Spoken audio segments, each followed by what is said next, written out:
Malheureusement, la réalité, c'est que... Et encore une fois, on n'est pas en train de dire qu'il faut favoriser des frontières ouvertes. Mais cette mesure pratique-là, en fait, quand on regarde dans d'autres secteurs, malheureusement, c'est pas suffisant pour que le consommateur spontanément se dise « je vais être sympa avec le producteur national, même si c'est plus cher ». C'est pas comme ça qu'il raisonne. Et les circuits courts, évidemment qu'on est favorable. On a dit, on cherche à diversifier les productions géographiques dans la limite d'autres réponses qu'on va faire sur les AOC, les spécialisations régionales, le fait qu'on fait plutôt du vin ici et le fait qu'on fait plutôt de l'élevage en Auvergne et qu'on fait pas de champagne en Auvergne, etc. Donc, plutôt que de réduire arbitrairement de 25% l'élevage bovin, comme vous le préconisez, en validant les dogmes des écolos et végétariens radicaux. Je vous remercie. Alors, les éleveurs français sont en crise et pourtant, certaines politiques veulent aller encore plus loin en réduisant la production de bétail. On nous parle de l'environnement, du Green Deal et de la nécessité de réduire nos empreintes écologiques, mais est-ce qu'importer de la viande de l'étranger est vraiment la solution? Dans un débat récent, un défenseur de l'agriculture locale a argumenté que ce serait bien plus risqué pour notre environnement de dépendre des importations que de maintenir notre propre production. Mais comment concilier la préservation de notre planète, le soutien à nos agriculteurs et les attentes des consommateurs? Vous allez voir, c'est un sujet complexe mais passionnant. Restez jusqu'à la fin pour qu'ensemble on tire des conclusions intéressantes de tout cet échange. Et surtout, abonnez-vous à la chaîne pour suivre toutes nos analyses politiques de l'actualité. Monsieur Jancovici, à la lecture de votre rapport, plusieurs éléments m'ont interpellé. Il est notamment pris comme hypothèse structurante de vos travaux une forte croissance des surfaces en légumineuses et en particulier en soja, avec une volonté affirmée de réduire la part de l'élevage. Or, aller vers moins d'élevage est une aberration dont les principes sont directement issus de textes européens comme le Green Deal, imposé sans consultation des peuples. N'est-il pas plus polluant d'importer de la viande du monde entier, de surcroît chlorée aux hormones, que de laisser l'éleveur français faire son travail et produire une viande de qualité? Je pense bien entendu ici au traité de libre-échange Mercosur qui signerait l'arrêt de mort de l'agriculture française. Il serait plus intelligent de travailler sur les circuits courts et d'encourager la production-consommation locale par la commande publique dans nos cantines scolaires, plutôt que de réduire arbitrairement de 25% l'élevage bovin, comme vous le préconisez, en validant les dogmes des écolos et végétariens radicaux. Je vous remercie. Merci Madame la Présidente. Votre rapport veut encourager les pratiques agroécologiques et vertueuses par l'introduction d'un nouveau label, bas carbone. Cependant, le rapport admet en parallèle qu'il est difficile de mesurer avec exactitude les émissions du secteur agricole.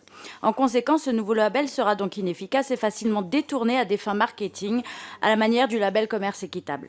Ne vaut-il pas mieux, comme le propose le programme de Marine Le Pen, faire confiance aux consommateurs en imposant des étiquettes indiquant l'origine géographique de chaque produit? Une large majorité de Français veut savoir d'où proviennent les aliments qu'ils consomment. Il s'agirait ainsi d'un régime d'incitation plus accessible et direct, invitant le consommateur à librement choisir entre les produits français reconnus pour leur qualité et des produits importés de l'étranger, très souvent soumis à des normes agricoles moins scrupuleuses. Nous prenons la vertu des circuits courts. Je vous remercie.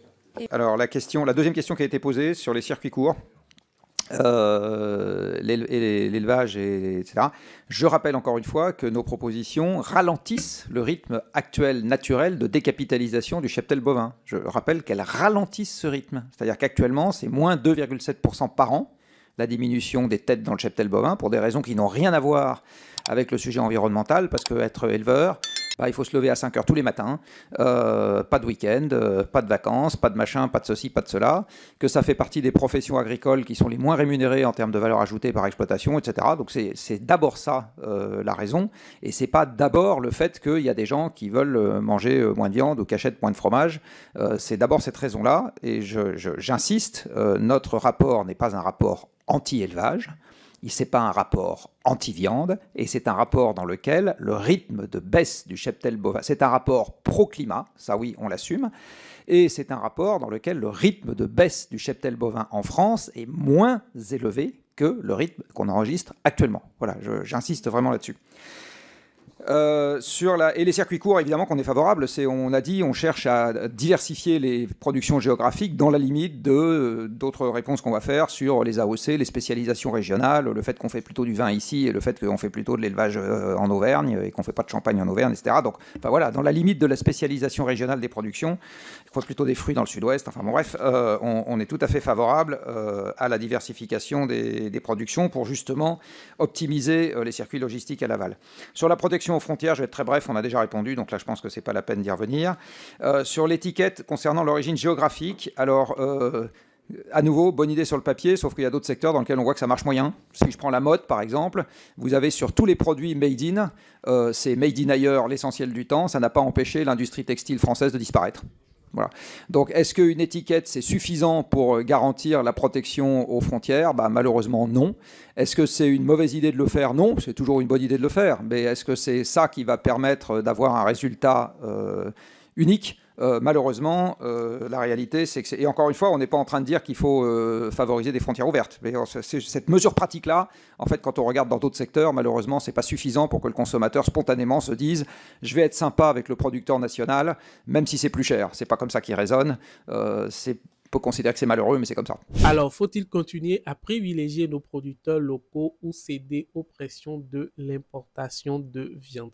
Cette situation vous semble-t-elle vraiment compatible avec un avenir écologique ou comment faire pour soutenir l'agriculture locale tout en répondant aux enjeux environnementaux de demain? Et vous, que pensez-vous des labels géographiques et de la transparence de la provenance de nos produits alimentaires? N'oubliez pas, chaque opinion compte ici, alors donnez-moi vos avis dans les commentaires et je me ferai un plaisir de répondre à chacun d'entre vous. Si vous souhaitez continuer à suivre les débats autour de l'actualité politique, abonnez-vous à la chaîne pour ne jamais manquer nos prochaines vidéos. À tout de suite.